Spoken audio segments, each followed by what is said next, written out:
to actually build real partnerships together between unions and community organizations to organize working families in the community, to organize workers in the workplace, and to organize in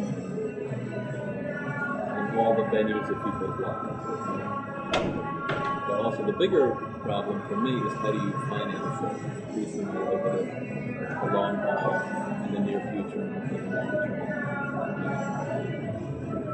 I'm not sure you can say that the current community organizing or labor organizing models on self-sufficiency really working.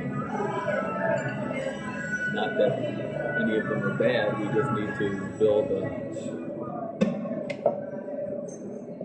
self-sufficient community and labor organizing.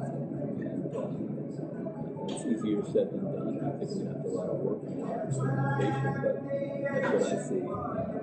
And for that matter, the political model that the SEIU as well as other unions and community groups have used for years under assault with Citizens United, that a lot of the things that we could do and could best the corporate candidates, for lack of a better word again, are not working anymore.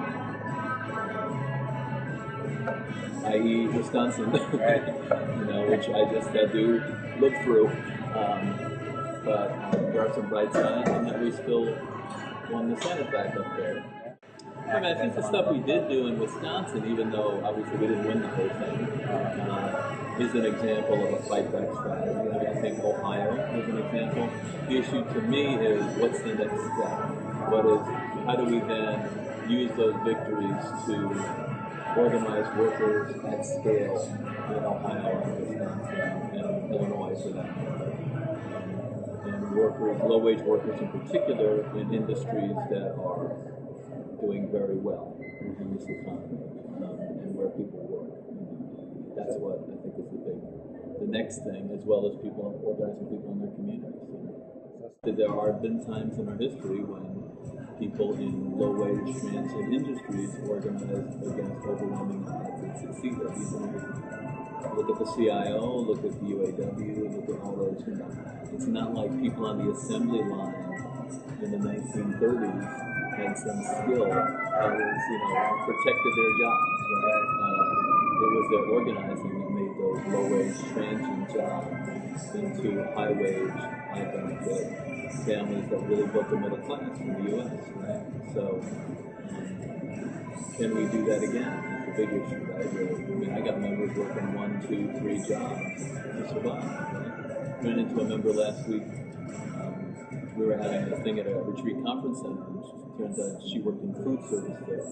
And she said, "Is that the president?" And they asked me to come over, so I was talking to her, and she gets 4 to 8 hours a week a day on the weekends. Then during the week, she works as a home care worker for 3 clients for 50 hours a week. Single mother, 2 kids. And she works 50 hours a week doing home care for 3 separate clients.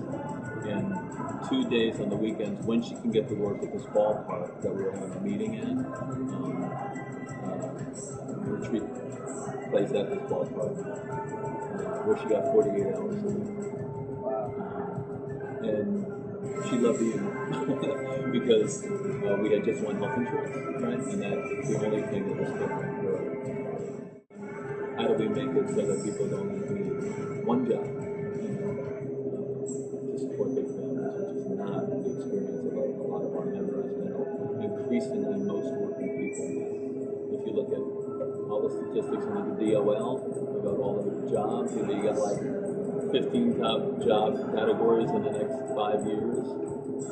There's some high tech, high engineers, that kind of stuff. There's growth there, but the rest is like security guard, home care aide, personal assistant, CNA, janitorial, building service. Those are the kind of jobs that are out there. Retail, and it's going to be our responsibility and our mission to see if we can build self-sustaining organizations using the current union organizing model. If it works, but we're going to have to find new union and community labor organizing models to really bring this country back.